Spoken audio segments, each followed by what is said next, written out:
오늘 아침 뉴스의 맥을 짚어드리는 시간 뉴스연구소, 오늘도 두 분의 연구위원 함께합니다. 경향신문 박순봉 기자, 김준일 시사평론가, 어서 오십시오. 안녕하세요. 예, 첫 뉴스 어디로 갈까요? 수원간 한동훈, 양평간 이재명. 예, 어제 양당 대표들의 행보가 상당히 관심을 끌었어요. 네, 행보 자체가 지금 메시지가 되고 있는데요. 먼저 한동훈 위원장부터 얘기를 하면 예. 경기 수원으로 가서 지원 유세를 했습니다. 음. 그러니까 주요 발언은 세 문장만 보면 핵심이 다 들어가 있는데, 일단 첫 번째는 수원의 국민의힘이 보여줄 수 있는 가장 훌륭한 후보를 제시했다. 그러니까 신경을 많이 썼다는 거고요. 두 번째는 수원을 오랫동안 석권한 민주당 의회 권력이 수원에 해준 것이 뭐냐. 우리는 해드릴 능력이 있고 너무나 해드리고 싶다. 이렇게 얘기를 했습니다. 자, 여기서 직접 발언을 좀 보고 올까요? 네. 대표가 달린 법을 지켜야 되기 때문에 마이크를 쓰지 않겠습니다. 마이크를 쓰지 않는 대신에 제가 낼 수 있는 가장 큰 소리로 여러분께 거기서 딱 나와요. 인사드리겠습니다. 안녕하세요. 저 국민의힘 비상대책위원장 한동훈입니다. 그동안에 그 민주당 의회 권력이 이 수원에 해준 게 뭐가 있습니까? 없습니다. 우리 이수정 후보는 여러분이 원하는 것을 해드릴 능력이 있고, 그리고 무엇보다 너무너무 그걸 해드리고 싶습니다. 아, 예. 너무너무 그걸 해드리고 싶다. 이수정 후보한테 힘을 실어주는 발언을 했는데 왜 여길 간 거죠? 지금 대표적으로 수원 지역에 이 지역의 지하철 3호선 연장을 원하는 그런 여론이 있거든요. 이제 이거 들어주겠다라는 거고요. 그리고 특히 한동훈 위원장이 이런 표현도 썼어요. 그러니까 민주당의 지방 정부가 협력하지 않아도 중앙 정부가 직접 지원할 수 있는, 지역을 직접 지원할 수 있는 그런 법률안을 내겠다. 예. 그러니까 민주당 통하지 않겠다 이런 얘기도 한 겁니다. 좀 배경들, 그러니까 의미들을 좀 짚어봐야 되는데, 일단 첫 번째는 방금 소개해드린 그 발언에도 있었지만 한동훈 위원장 체제에서 가장 공천에 신경 쓴 곳 중에 하나가 바로 이 수원이거든요. 그러니까 낙동강 벨트, 한강 벨트, 그리고 수원은 뭐 벨트라고까지 할 수는 없지만 기본적으로 지역구가 많잖아요. 5개 지역구가 다섯 있습니다. 개 지역구 굉장히 큽니다. 네, 가불병정무가 있는데 이 5개 지역을 지난 총선에서 민주당이 모두 석권을 했거든요. 맞습니다. 그래서 이제 많이 신경을 쓰고 있고, 그래서 영입 인재를 여기다가 한동훈 위원장이 집중적으로 배치를 했습니다. 수원 갑에는 김현준 전 국세청장, 그다음에 병에는 박문규 전 산업부 장관, 예. 그리고 정에는 이제 방금 같이 보신 이수정 경기대 교수 이렇게 들어가 있고요. 예. 이 수원 성적 굉장히 한동훈 위원장한테 중요할 수밖에 없어요. 왜냐하면 자신의 성적표가 되는 건데, 그리고 이제 두 번째 의미는 민주당의 공천 파동 부각하겠다 이런 의미도 되거든요. 어제 수원을 간 이유가 민주당 공천파동 부각? 왜 그렇습니까?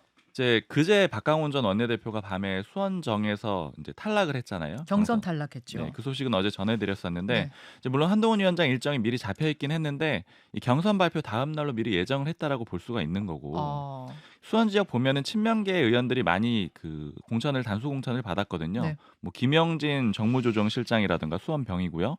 수원 갑에는 김승원 의원 역시 친명계로 분류가 되는데, 이런 상황들을 좀 부각을 하겠다라는 겁니다. 뭐 대표적으로 보면 박강원 전 원내대표 어제 이제 자신이 하위 20%였다 이거 이후에 탈락 이후에 밝혔고, 네. 또 공천 과정 비판하긴 했지만 당에 남기로 했거든요. 예. 근데 박강원 전 원내대표를 이긴 김준혁 교수가 이제 대표적으로 이재명 대표에 관련된 책을 많이 쓴 그런 인사예요. 그러니까 친명계 인사라는 거죠. 이런 점을 부각을 하는 거고, 국민의힘한테 수원이 중요하다 이 얘기 어제도 조금 해드렸었는데 네네.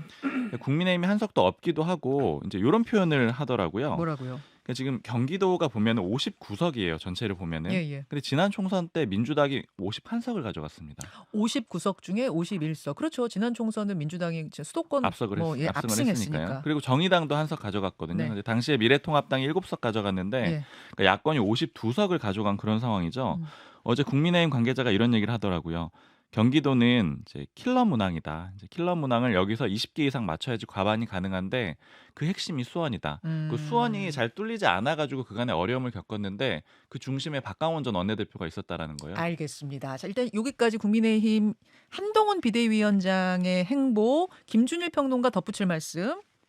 한동훈 비대위원장이 이제 지금 최근에 약세 지역을 많이 가고 있거든요. 뭐 충남 천안이라든지 뭐 예. 충북 청주는 이제 정우택 의원이 있기는 하지만은 경기 수원 특히 이제 이 경기와 충청, 그 경기 남부와 충청도 쪽이 이번 승부에 이제 이번 총선의 승부처라고 이제 보는 것 같아요. 음. 그래서 특히 수원 같은 경우에는 아까 전에 박순봉 기자도 얘기했지만은 여기가 수원에서 의석이 나와야지 이게 전체적으로 용인이라든지 다른 남부 지역의 일종의 벨트를 형성할 수 있다라는 거예요. 예, 여기서 바람이 불어야. 예, 여기를 전멸했거든요, 사실상 예. 이쪽에서 지난번에. 그렇다 보니까 이제 뭐 이제 이를테면 유이동 의원이 평택이나 뭐 이런 데 있고 외곽에 이를테면은 도농 복합 지역 이런 데에서는 이제 보수가 좀 우세하니까 이긴 했지만 여기가 다 전멸했다라면 여기에 굉장히 이제 공을 많이 들인다라는 건데 예, 예. 한동훈 비대위원장의 어제 이제 발언들 중에서 이제 운동권 심판론에 크게 이제 연장선상이라고 볼 수 있습니다. 운동권은 무능하다. 무능하니까 민주당은 아무것도 여기에 수원에 해준 게 없다. 뭐 이런 건데 예. 여기에서 논란이 되는 게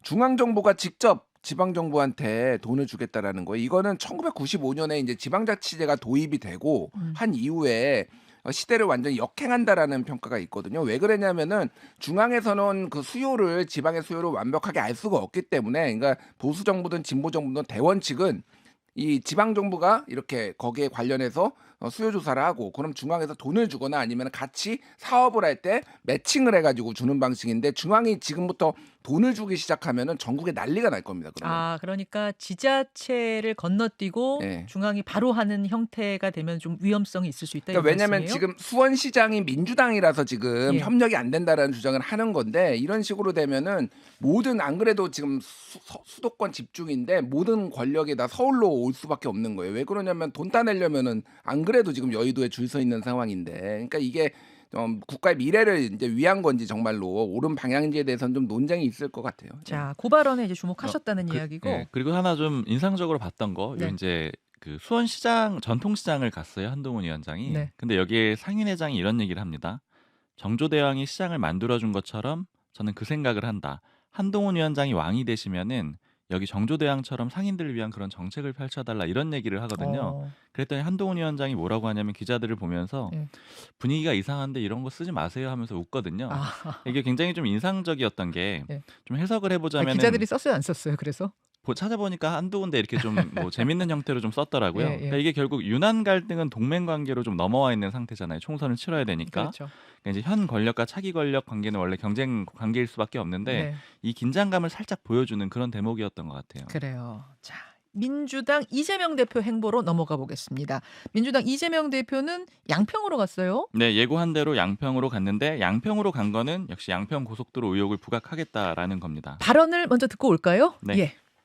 오늘 우리가 이제 양평에 왔는데 실제로 저는 국정농단이라고 하는 대표적 사례가 바로 이 양평 고속도로 종점 변경 사건이라고 생각합니다. 좀 심하게 표현하면 내가 원래 가진 내 권력이다. 내가 이 나라의 주인이다. 내가 이 나라의 왕이다. 이렇게 생각하는 것이 가장 심각한 상황인 것입니다. 자, 왜 양평 행보를 택했는가? 그 메시지는 뭔가? 양평 고속도로 요 의혹을 부각하겠다라는 거를 이제 아주 뭐 노골적으로 얘기를 하고 있는 거고요. 특히 이제 방금 안 들으신 내용 중에 이런 표현도 있어요. 책임자들은 책임을 지는 게 아니고 오히려 꽃길을 가고 있는 것 같다. 이거 누구 얘기하는 거냐면은 김송교 전 의원, 그러니까 여주 양평의 국민의힘 후보고요. 예. 그리고 또 원희룡 전 장관 얘기하는 거거든요. 여기 인천 계양을의 이재명 대표 맞상대로 나와 있는 거죠. 국토부 장관을 지냈던 그 부분. 네. 예. 이재명 대표 측에 물어보니까 어제 가장 중요한 메시지 뭐였냐 어제 그렇게 물어봤더니 뭐 오늘의 핵심은 역시 양평으로 세게 공격을 한 거다. 정권 심판론을 띄우는 거다 이렇게 얘기를 하고 있고요. 예. 천안에는 다음 주 월요일에 간다 그래요. 지금 이제 민주당의 전략이 뭐냐면은 국민의힘 같은 경우에는 뭐 아까 말씀드린 대로 뭐 낙동강 벨트, 한강 벨트 이런 이제 지역적인 벨트를 강조를 하고 있다라고 하면 민주당은 정권 심판 벨트를 띄우겠다라고 하고 있거든요. 그러니까 윤석열 정권 심판 벨트 요걸 뭐 이재명 대표가 직접 표현을 하기도 했는데 이건 물리적이거나 지역적인 벨트가 아니고요. 네. 정권 심판을 상징할 수 있는 그런 지역들을 돌겠다라는 거예요. 그러니까 이번에 어제 양평을 간 게 그렇고요.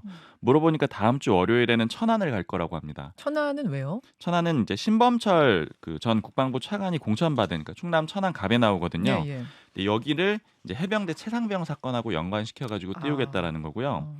그리고 이 대표 어제 메시지 중에 하나 좀 더 봐야 되는 거는 이제 예. 이 정권 심판론 말고 민주당 공천 정당했다 이런 취지의 얘기들도 쭉 했거든요. 그러니까 그제 경선 과정을 쭉 얘기를 하면서 당원의 당이고 국민이 당의 주인이다. 이런 것이 경선으로 증명됐다. 이런 얘기도 했고요. 예. 혁신 공천, 투명 공천, 시스템 공천, 공천 혁명이다. 이런 얘기도 했고 좀 인상적으로 보였던 거는 이제 김우영 전 은평구청장 같은 경우에는 이제 후보로 됐는데 강병원 의원이랑 맞붙으면서 좀 논란이 있었잖아요. 그렇죠. 근데 압도적으로 김우영 후보가 이겼다고 들었다. 이런 얘기까지 이재명 대표가 지원을 했습니다. 자, 김준일 평론가 덧붙이실 말씀요? 이재명 대표 동선이 이제 4, 5, 6, 7이 종로, 영등포, 양천, 양평이었어요. 네. 자, 앞에 했다는 뭐냐면은 공천과 관련된 거였습니다. 이를테면 영등포 이제 김영주 부의장이 이제 국민의힘으로 이제 가가지고 거기서 붙었잖아요. 그리고 양천 같은 경우에는 황희 후보가 됐는데 이제 친문 후보도 우리 됐다. 뭐 이런 거를 좀 이제 보여주려고 간 거라고 하면은 이제 어제부터는 본격적으로 이제 박순봉 기자가 얘기했듯이 앞으로의 일정도 그렇고 정권 심판론을 부각하기 위해서의 일정들, 메시지들 이런 것들이 이제 강하게 나오고 있습니다. 예. 근데 문제는 이제 민주당 뭐 정권 심판 여론도 강하지만은 민주당에 대한 부정적 여론이 상당히 높아졌다라는 거예요. 엠브레인 퍼블릭, K스탠 리서치, 코리아 리서치, 한국 리서치가 지난 4일에서 6일 무선 전화 면접 조사로 이제 1,000명 대상으로 했는데 전국 지표 조사라고 하죠. 2주 간격으로 하는 거. 예. 정당 지지도가 국민의힘이 37, 민주당 29. 그래가지고 정당 지지도가 오차 범위 밖으로 지금 8%포인트로 지금 벌어졌다라는 거고 그리고 민주당 공천에서 잘못하고 있다 53 그리고 국민의힘 공천에 부정평가 잘못하고 있다는 42. 그래서 민주당에 대해서 굉장히 부정적입니다. 특히 이제 눈에 띄는 게 그 개항을 그 이재명 대표 지역구 개항을 여론조사가 하나 나왔어요. 이재명 대 원희룡. 예. 요새 속속 뭡니까 명룡대전 여론조사가 나오던데 이번엔 예. 어떻게 나왔어요? 뉴스원이 갤럽에 의뢰해서 지난 7일 계양구을 선거구에 거주하는 만 18세 남녀 504명을 대상으로 이제 조사를 했는데요. 네. 이제 전화 면접 조사고요. 여기에서 이재명 45, 원희룡 41입니다. 자, 여기 오차 범위가 이게 504명이라서요. 이제 샘플 수가 작아요. 네. 상대적으로 보통 1,000명 하잖아요. 오차 범위가 플러스 마이너스 4.4예요. 그러니까 이 지역구 여론조사는 이 발표할 수 있는 샘플이 500명부터예요. 예, 그래서 아마 맞습니다. 그거를 지금 넘긴 것 같은데 504명이 응답을 한 겁니다. 예.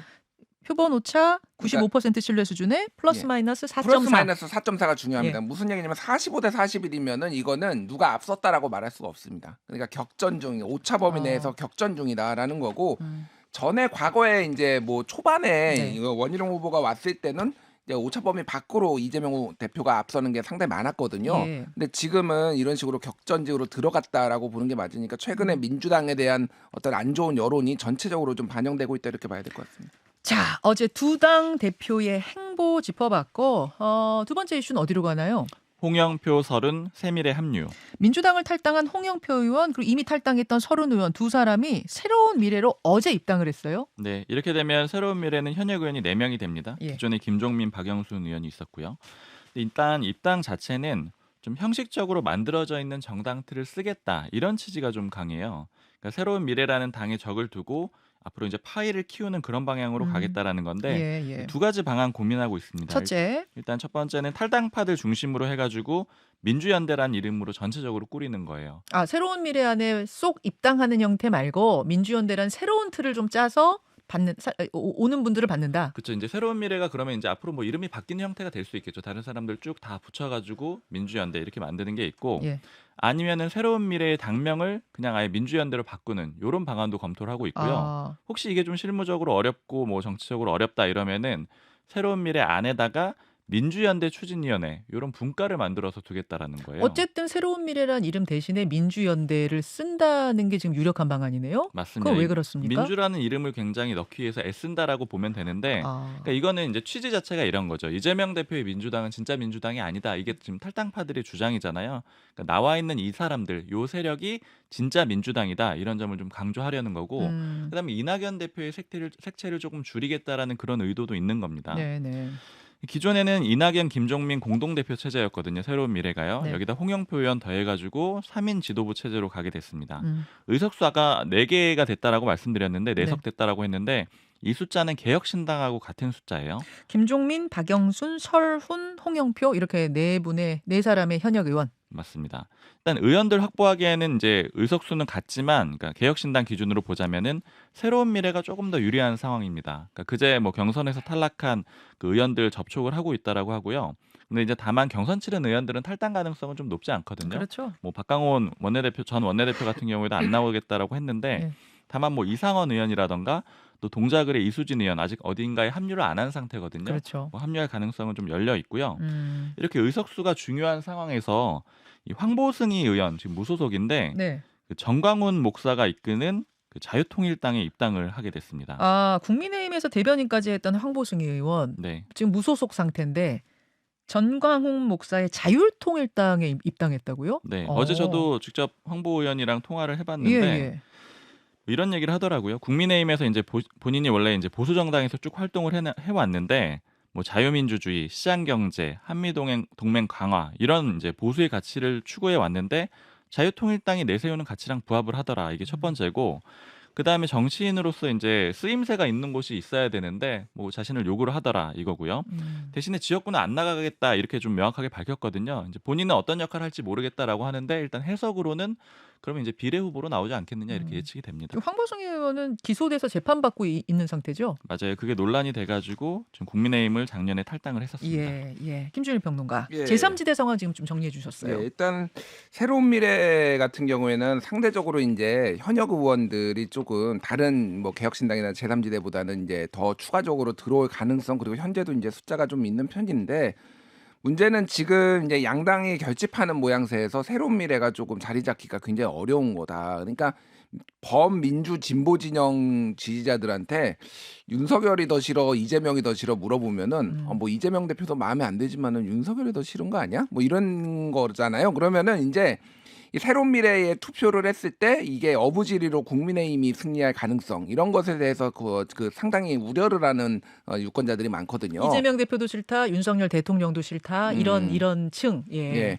그러니까 그 층 자체가 줄어든 것도 있고 또 하나는 이제 어쨌든 지금 양당으로 쏠림 현상이 있으니까 새로운 미래가 굉장히 지금 자리 잡을 공간이 지금 쉽지가 않다. 그래서 호남에 출마해야 된다는 얘기가 호남에서는 떨어져도 어차피 민주당이니까 오히려 호남으로 돌파해야 된다. 뭐 이런 얘기도 뭐 그 이낙연 대표도 그렇고 이제 나오는 이유가 그렇습니다. 지금 더 조금 큰일 난 데는 개혁신당 같아요. 그러니까 개혁신당의 좀 존재감이 상당히 없어졌다라고 보면 될 것 같은데 아까 전에 그 MBS 전국 지표조사 그 여론조사 보면은 예, 예. 거기에서 이제 지역구 국회의원으로 누구한테 투표할 것이냐 물어봤는데 네. 국민의힘이 35, 민주당이 31, 조국신당 4, 개혁신당 2, 녹색정의당 1, 뭐 새로운미래 1 나왔습니다. 그래서 지난주 한 주 전, 2주 전보다 1%포인트가 개혁신당이 빠진 거예요. 그러니까 2주 전에 3위였는데 2로 빠진 거고요. 예. 추세가 좋지 않아요. 그래서 지금 이제 어제 이제 허은하 의원이죠. 의원 같은 경우 전 의원이네요. 예. 비례니까. 예, 비례니까, 비례였었으니까. 예. 전 의원 같은 경우는 영등포 갑에 지금 출마하겠다. 거기에 이제 김영주, 최현이 이제 맞붙는 상황에서 보수 후보가 없다라는 건데 대표성, 보수의 대표성이나 존재감이 굉장히 미약해서 이 의원들이 다 개인기로 지금 지역구를 다 돌파를 해야 되는 그런 상황입니다. 그래서 어떻게 돌파를 낼지 지금 김종인 매직도 아직 지금 발휘가 되지 않고 있고 그래서 조금 공천을 조금 너 지켜봐라 이런 얘기가 나오고 있는데 제3지대가 전체적으로 다 조국 신당을 혁신당을 빼놓고 다 고전하는 모양새입니다. 자, 세 번째 이슈 박순봉 기자 어떤 건가요? 대통령 기록관 압수수색. 어제 울산시장 선거 개입 의혹과 관련해서 압수수색이 있었어요. 네, 문재인 정부 청와대 그 의혹을 얘기를 하는 거고요. 이게 사건 간단히 말씀드리면 2018년으로 거슬러 올라갑니다. 네. 당시 지방선거 전에 문재인 청와대가 송철호 전 울산시장을 도와줬다 이 의혹이고요. 그러니까 선거 개입을 청와대가 했다라는 거고 송철호 전 시장은 문재인 전 대통령의 오랜 친구입니다. 이 사건 수사 대상이 문재인 정부 주요 인사들인데 뭐 조국 당시 민정수석, 이광철 당시 민정비서관, 그리고 또 임종석 전 실장 이런 인물들이 있고요. 수사는 사실은 한번 마무리가 됐어요. 2020년 1월에 마무리를 했는데 네. 그때는 송 전 시장하고 민주당의 황운하 의원을 이제 기소를 했었거든요. 근데 당시에 이 나머지 인물들에 대해서 못했던 거는 청와대가 압수수색을 거부했기 때문입니다. 그러다가 이제 작년 11월에 이 황운하 의원하고 송 전 시장이 1심에서 실형을 받거든요. 그렇죠. 여기서 이제 개입 의혹들이 일부 이 재판에서 인정되는 내용들이 나와요. 그래서 검찰이 이걸 계기로 다시 수사를 하고 있는 그런 상황입니다. 자, 요거는 짧게 한 30초만 평론 들을까요? 예. 그러니까 이거는 이제 재기 수사를 이제 뭐 고등검찰에서 결정을 하면서 수사는 언제 하느냐가 관건인데 네. 사실 총선 이후에 해도 되거든요. 이게 막 엄청 시급한 건 아니에요. 지금 하나 뭐 4월 10일 이후에 하나 보통 이럴 때는 검찰이나 이제 수사기관들은 총선을 좀 피합니다. 선거를 피하는 게 오해를 받지 일반적이에요. 않기 위해서라도. 오해를 받지 않기 위해서. 그래서 이거는 뭐 누가 옳다 그르다를 떠나서 네. 검찰이 굉장히 과감한 결정을 했고 이거를 지금 돌파를 하겠다라는 건데 야당 입장에서는 상당히 이게 좀 불공정해 보일 수는 있겠다. 정치적 수사다 이런 입장을 지금 야당에서는 피력하고 있고 뭐 네. 이런 상황이라는 거죠. 여기까지 두 분 수고하셨습니다. 감사합니다. 김현정의 뉴스쇼는 시청자 여러분의 참여를 기다립니다. 구독과 좋아요, 댓글 잊지 않으셨죠? 알림 설정을 해두시면 평일 아침 7시 20분 실시간 라이브도 참여하실 수 있습니다.